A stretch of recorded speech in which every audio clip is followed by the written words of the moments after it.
नमस्कार मंडळी, कशा आहात सगळे? तर मी तुमची लाडकी सोनू. आज मी सकाळी उठले, आवरलं आणि आमच्याकडं माझ्या गावातल्या काकू आल्या होत्या. तर मी मम्मीसाठी आणि काकूंसाठी चहा बनवला. चहा दिल्यानंतर त्यांना थोड्याशा गप्पा मारल्या चहा देता देता आणि मग चहाचे भांडे घासून घेतले. चहाचे भांडे घासत होते तर मध्येच मी सेल्फी स्टिक ठेवली होती तर व्हिडिओ बनवायला. तर मध्येच बकरी आली तर मी तिला हकललं उठून आणि मग सगळ्या बकऱ्यांना चारा टाकला. मग आमची एक लाडकी एक हौशी आहे तर तिला पण खायला टाकलं. मग मी आज बनवणार होते स्पेशल वरण चकुल्या. तुम्हाला तर माहीतच असतील.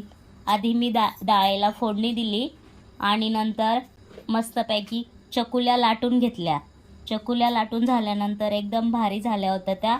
तुम्हाला वाटत असेल मला येत नाही काही, पण मी सगळं एकदम परफेक्ट बनवते. चकुल्या बनवून झाल्यानंतर मग मम्मीने तांदूळ वाळत घातले होते तर मी त्याला थोडंसं हात दिला आणि मग वहिनीकडे गेले. वहिनीकडून आले थोडंसं फिरून, मग फ्रेश झाले. फ्रेश झाल्यानंतर संध्याकाळ झाली होती तर मी देवाची पूजा वगैरे केली आणि ह्या कामामध्ये माझा पूर्ण दिवस गेला. मग मी संध्याकाळी माझ्या डोक्यांची थोडी मालिश केली आणि झोपून घेतलं. अशा प्रकारे व्हिडिओ बनवला आहे. धन्यवाद.